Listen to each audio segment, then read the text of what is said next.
Hey everyone, what's up? Only me Feet here, and today I'm bringing you guys a Scott Pilgrim versus the World gameplay. This is one of my favorite Xbox Live Arcade games, and was actually my 2010 downloadable game of the year. Why? Well, first of all, this game is like, okay, actually back up for a sec. Scott Pilgrim in 2010 was definitely my favorite IP, book series, movie, whatever. Downloadable game, whatever. I just love this IP. I love the story. I loved all the video game references in it. And to the gameplay, you can just see right now how many games this is actually kind of parodying. River City Ransom and Final Fight, Streets of Rage, definitely the games that come to mind first. I'd actually say this is more like River City Ransom than any other game, and that's a really good thing. Speaking of which, where is River City Ransom 2? I saw that announced for Xbox Live Arcade, but haven't heard a thing since. I was really looking forward to it as well. But back to Scott Pilgrim here. Yeah, this game draws a lot from a lot of games, and it's just a blast to play. The controls, like the moves and stuff, kind of remind me, and this is going to sound really weird, of a combination of like Super Smash Brothers and Double Dragon, if that even clicks to you. Like, you have your dash and like some really cool evasion moves and stuff. All reminds me of Smash Brothers, and then you have like a couple different punches and things, and that reminds me of Double Dragon. But this game just references a lot of games as well. Like, you'll see later on, I kind of go into like a Mario World Warp Zone, and like the bosses all play kind of like old school beat 'em up bosses. And this game is just really a blast to play. And if you haven't downloaded it, regardless if you like the IP or not, by the way, I did like a jump cut because otherwise this game would have been really long.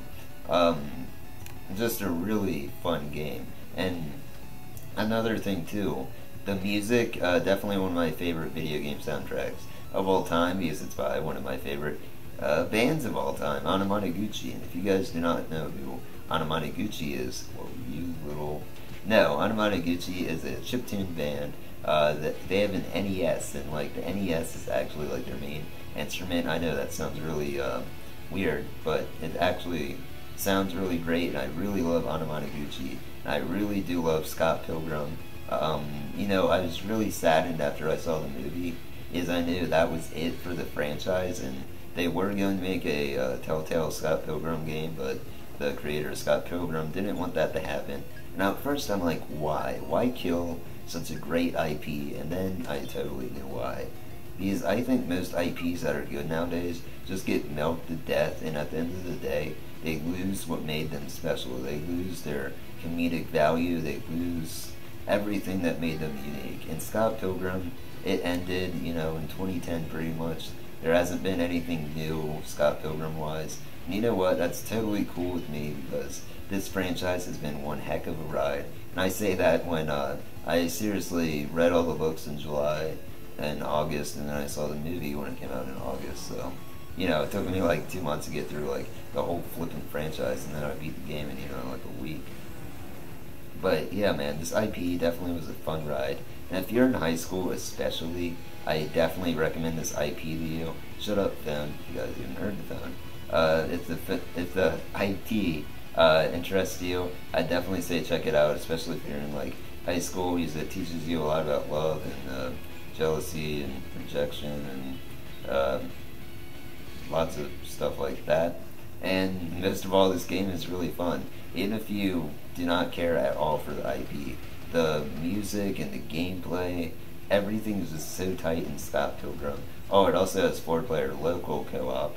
A lot of people were really mad it wasn't online, but for the fact Ubisoft couldn't do it online if their lives depended on it, I look at Teenage Mutant Ninja Turtles Reshout and I'm like, oh snap, that's not how you do online.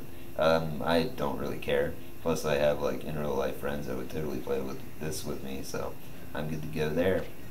And I must say, this game's just really fun, just a great game, and I cannot believe I actually only had to talk about this game this commentary. Usually I go off on other things, but I mean, this game, really, there's just so much to do. You know, you have to like beat the game with all 4 characters to get a 5th character, and then you collect money and stuff, so you You actually max up your character. I'd say it's like light Castle Crashers. It's not as abrasive or critical as Castle Crashers, but just as addicting, and this is just really a great game. This is the hardest difficulty, by the way, but since my guy's maxed out, it's not really hard at all, but this game just really was a refreshing experience. Because first time through, this game is actually pretty hard, and I like that. These hard games, they aren't made anymore, to be completely honest with you. Hard games do not exist, and this is going to be like the most pathetic boss fight ever, but this game really is hard until you like level up your guy and stuff like that. And it just plays like an absolute dream. I love it. I love the IP. I would say I'd love for it to come back, but it's better if it stays dead, because that way we can remember what made this franchise so great, and that, you know, we can look back on it, definitely see what a great franchise is made of. So that's Scott Pilgrim versus the World on the Xbox Live Arcade, also on PSN. It's only $10 with a $2 DLC I recommend you buy. And for 12 bucks, you can't really beat this game. So this is only me feet saying, look ma, no hands later.